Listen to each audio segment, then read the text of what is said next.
আসসালামু আলাইকুম। আজকের এই ভিডিওতে আমরা কথা বলবো একটা ব্লেড ফাইলের মধ্যে ইফ ইলস কন্ডিশন গুলো কিভাবে কাজ করে। তো চলুন কিভাবে ইফ ইলস কন্ডিশন কাজ করে ব্লেড ফাইলের ভিতরে। আমরা আগের ভিডিওতে কথা বলছিলাম যে একটা ভেরিয়েবলকে কিভাবে আমরা ব্লেড ফাইলের মধ্যে ডিসপ্লে করাবো। তো আমরা এই এপিআই এর মধ্যে মানে এই রাউটের মধ্যে দিয়ে আমরা একটা ব্লেড ফাইল বানাইছিলাম home.blade.php, এটার মধ্যে আমরা বিভিন্ন কন্ডিশন দিয়ে কাজ করতে পারি। তো আমরা এটা একটা ব্লেড ফাইল, এই ব্লেড ফাইলের মধ্যে যদি আপনি একটা কন্ডিশন দিতে চান ইফ ইলস, তাহলে সেটা কিভাবে কাজ করবে, হ্যাঁ সেটা আমরা একটু বোঝার চেষ্টা করি। তার আগে আমরা দেখি যে এটা আসলে এই নেম ভেরিয়েবলের মধ্যে আসলে কি রিটার্ন করতেছে। ঠিক আছে, 30 রিটার্ন করতেছে, তাই না? তো 30 যদি রিটার্ন করে, তাহলে আমরা একটা কন্ডিশন দিতে পারি। আমরা এখানে যদি শুধু ইফ লিখি, আমরা তো নর্মালি এভাবে ইফ লিখি, রাইট? তো আমরা এবং সেকেন্ড ব্র্যাকেট দেই, তারপরে আমরা করি। ব্যাপারটা এরকম করে লিখলে এখানে আসলে হবে না। আপনাকে লিখতে হবে, এখানে কিছু ডিরেক্টিভ আছে, ব্লেড ফাইলের মধ্যে কিছু ডিরেক্টিভ আছে, সেগুলো লিখতে হবে। @ইফ দিতে হবে। এটা হইলে আপনার ইফ, এই ব্লেড ফাইল বুঝতে পারে যে এটা একটা ইফ। দেন আপনাকে ফার্স্ট ব্র্যাকেট দিতে হবে, আপনাকে সেকেন্ড ব্র্যাকেট ক্লোজ করার কোনো দরকার নেই। এরপরে আপনি দিবেন হচ্ছে ইন্ট ইন্ট ইফ। এই ইফটাকে আপনি শেষ করলেন। দ্যাট মিনস এটা হচ্ছে ইফের একটা ব্লক। এটা হচ্ছে ইফের ব্লক। এখানে আপনি কন্ডিশনটা দিবেন। কন্ডিশনটা কি দিবেন?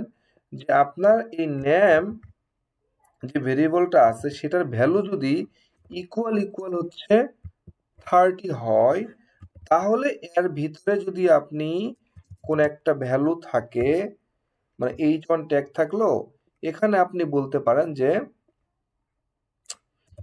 This is true, this is true, এটা সত্য, ঠিক আছে? আর যদি 30 না হয়, তাহলে কিন্তু এখানে ঢুকবে এবং এখানে অন্য কিছু, মানে আর অন্য কিছু প্রিন্ট করবে না, ঠিক আছে? তো আমরা ফার্স্ট অফ অল একটু দেখি যে এটা প্রিন্ট করে কিনা। তো দেখতেছি যে হ্যাঁ, this is true, that means এই ইফ কন্ডিশনটা কাজ করতেছে। তো আমি যদি এখানে এই ভ্যালুটা চেঞ্জ করে দেই, যে 20 এর জায়গাতে আমি 21 করে দিলাম, তাহলে কিন্তু এখানে কোনো কিছু শো করতেছে না, মানে ইফ এর মধ্যে ঢুকতেছে না। আর ইফ এর মধ্যে যদি না ঢোকে, তাহলে তো এটা প্রিন্ট করবে না। তো আমরা আরেকটা কাজ করতে পারি যে ইলস ইলস দিতে পারি, সেটা হচ্ছে @else ইলস দিয়ে আমি যদি নিচের দিকে দেই যে h1 this is not true, that means যে প্রথমটার মধ্যে যদি না ঢোকে, তাহলে পরেরটা ঢুকবে। তো এখন দেখবো আমার পরেরটা কন্ডিশনটা কাজ করে, this is not true because of আমাদের 30 এর সমান না। এই ভ্যালু, এই নেমে ভেরিয়েবলের মধ্যে যে ভ্যালুটা পাস করতেছে, যেটা আসতেছে, সেটা 30 এর সমান না। সমান না হলে এখানে করবে। আপনি আরো বেশি কিছু করতে পারবেন, যেমন আপনি যদি এরকম করেন যে ইলস ইফও দিতে পারেন। ইলস ইফও আপনি এখানে কন্ডিশন দিতে পারেন। নেম ইকুয়াল টু যদি 31 হয়, তাহলে হয়তো এখানে ঢুকবে, ঠিক আছে?